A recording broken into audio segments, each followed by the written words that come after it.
Yo, it's your boy Abaji, and today we are at Monkey Park, the Bijilo Monkey Park. Yeah, and I think it's officially called Bijilo Forest or Ecotourism Park. So today I'm gonna have the manager of this place who's gonna give you a detailed information about this place, what they do here, what is available here, the type of trees, the type of reptiles, animals, a lot of different type of things. Look at that monkeys looking at me with that cool looking face. Come, food. Yeah, come, food. I don't have food with me. Okay, so we're gonna have that gentleman give us detailed information. Yes, and we're also gonna couple it with drone shots so that you see this place in high resolution or high quality videos. Okay, there are a lot of great trees right here, very beautiful trees, especially these palm trees. Yeah, these palm trees, and you have a lot of monkeys as well, a lot of monkeys. There are a lot of animals here, but monkeys are the dominating animals in this place. So the gentleman will be here in no time.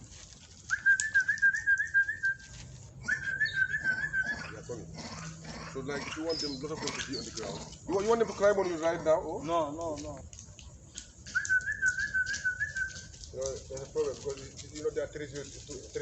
They live in families and families have their own specific territories. They don't nobody allow other monkeys to invade their territories. If that happens, they fight them out. So that's why they are those ones are not living in the territory. So,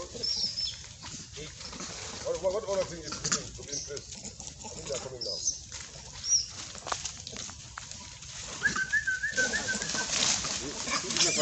This is the alpha male of this family.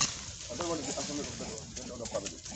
So because those monkeys want to enter into the wrong territory, that's why they are fighting.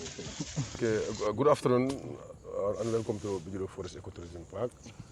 My name is Sulayman Jobe and I'm the manager of the park. It is a tradition here when visitors come here for visiting.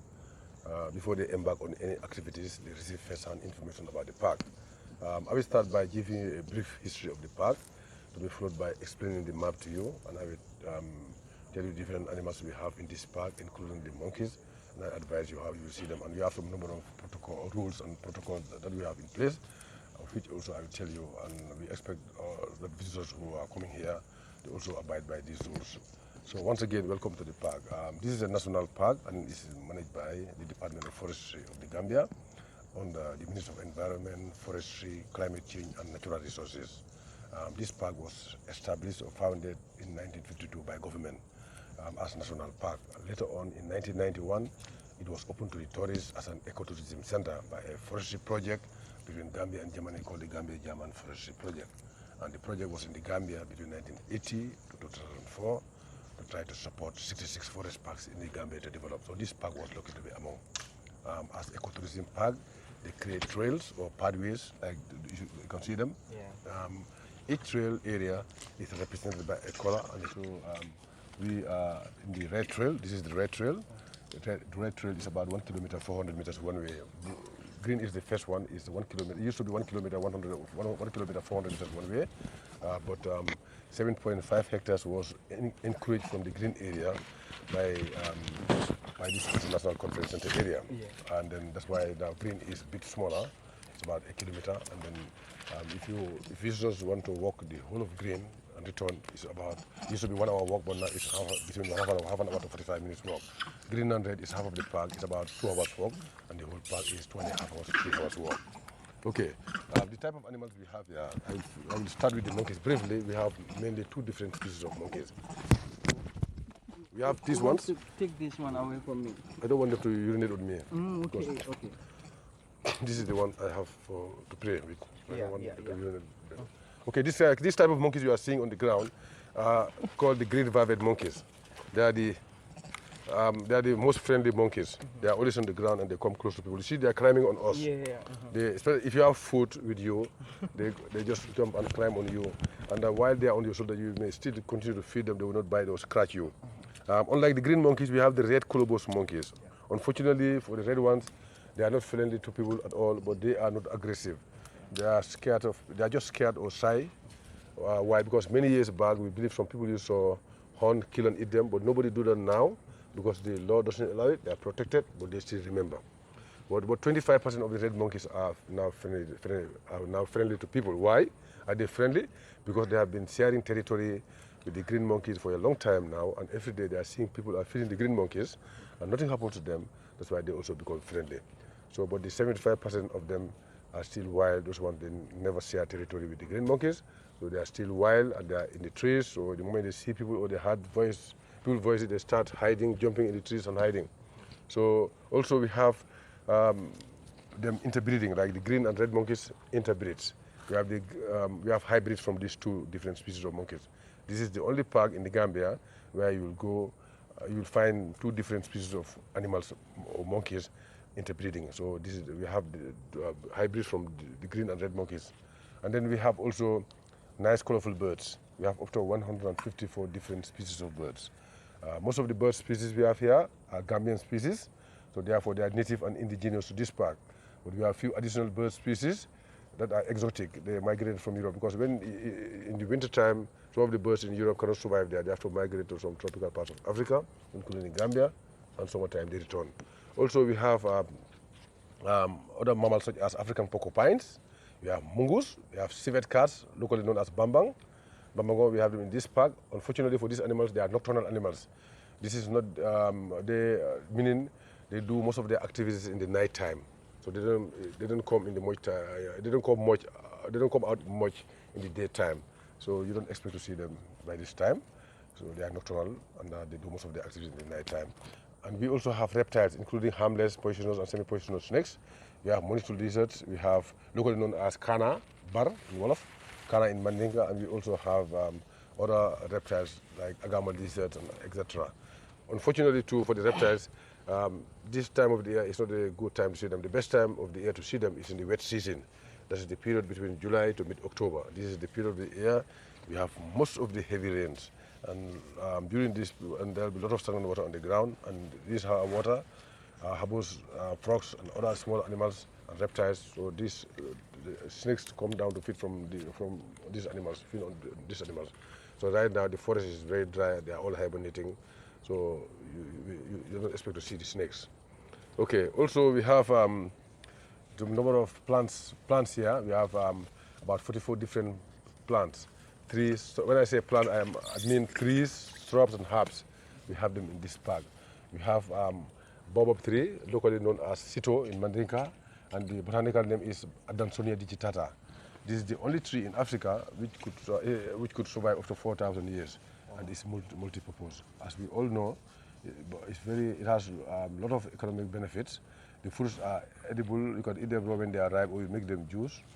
The baobab juice is the name of the juice, and it's medicinal to all forms of stomach problem. And the leaves also are vegetable, a special type of vegetable. We cook them with other vegetable fish and eat them with rice.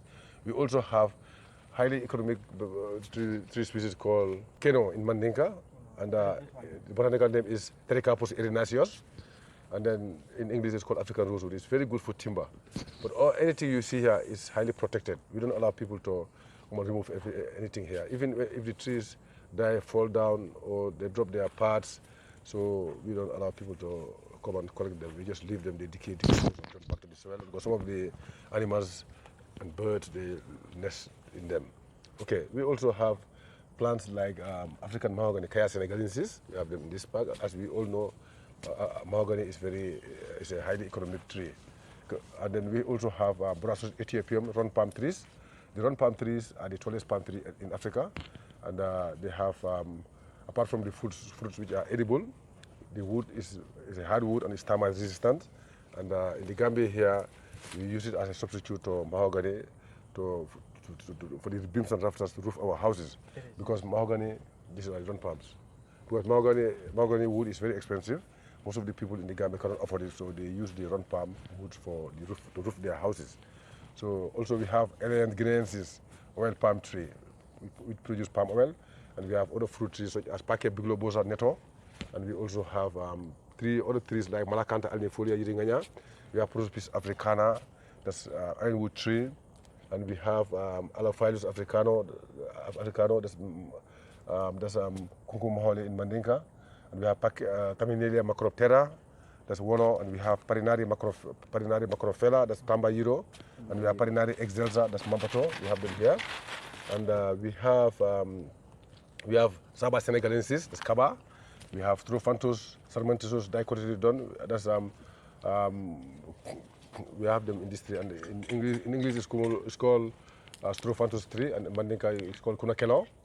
And then we have, all these are fruit trees. They produce fruits. The monkeys are fed in this park. But to be honest to you, it's not environmentally recommended to feed the monkeys here. But I try to stop it, but it's very difficult because most of the visitors coming here, 95% of the visitors coming here, they come purposely to feed the monkeys because they already got information, first-hand information from people who've been here before or from the internet that they could feed the monkeys here. And that's true. But then it's not environmentally recommended because if you feed them, they become domesticated. They'll be depending on people, and in the wet season, we don't have much visitors here, and the farmers will be busy growing peanuts and other local crops. I hope to harvest them one day and sell them, get income out of it. But monkeys normally go out to their crops during the wet season when we don't have much visitors and destroy them.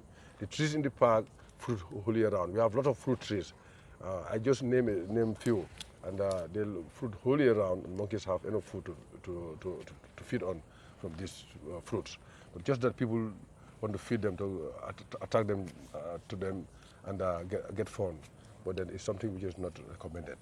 So I will stop here, and if you have any other question, you can ask me, and I would deliberate on it. Okay. What I realized is most of the tree types are this. Oh, I think I missed that. What is it? Ron palm. Ron palm. It's called ron palm in English, and this botanical name is Brassus ethiopium. The Mandinka name is called Sibo. Sibo. Yeah. Okay. These are we have most of our tree species are ron palm. This forest is a Guinea savanna, Western Guinea savanna forest. It is one of the primary coastal forests remaining. This is the only forest you can see now in the Gambia, which is located around city areas, and it's very rich with all types of tree species, so and animals and wildlife. So it's highly protected, and we don't allow people to come and cut down the wood, the trees, or collect firewood, or hunt the wildlife. Everything you see here is protected. Even when the trees die and they drop their parts or they fall down, we leave them, they decay, decomposition back to the soil, because some of the plants, some of those, some animals and birds, they nest in them. So if you remove them, if you allow people to remove them, so they become this home. Yeah. Okay, I also understand there are these reptiles, big ones, snakes. Yeah. Normally, what time do you normally see them? The best time, as I said in the information, the best time to see them would be in the wet season, and that would be the period between July to mid-October, because this is the time we have most of the heavy rains. So, and because of when we have a lot of rains, we have a lot of tunnel water on the ground, and it attracts frogs and other animals, and small reptiles, to come out, and then they normally feed on those animals. That's why they are easily seen during that period. That now the forest floor is very dry, so they are all hibernating. I think that is a great information. Yeah, it's good to come around here and have first-hand information from the people directly working down here. So I think it's a great one. So we'll be going around to just see the monkeys, and also especially the red one. I think I saw it only once, but it's like most of them are hiding. Yeah. So if you want to see, where do we think we can see You those? just go this way. You just go to the green area. Okay. Go so you see a new building. Before you see the new building, just say ow, ow. Ow, ow. Then Okay. they start calling. Then you show them period, they come down. They will come down. Okay. As long as you show them period, those are the friendly ones. Yeah. Those one, if you show them period, they will come down. Yes. And the ones that Maninga call Sulabulong. That one we don't have them here, but if you go to Makasutu, you'll find them. You know Makasutu? Yeah. Kembuje. If you go up to Kembuje, you branch. So that park is pretty good too. They have baboons, they have red monkeys. They have these two types of monkeys: green monkey and red monkeys. We have green velvet, red colobus monkeys. They also have the red patas monkeys, and they have the baboons there. A lot of baboons, more than 300 baboons. They come very close to you. They never attack you. They have antelopes there. It's very nice. If you have time, you also go there. It's very nice.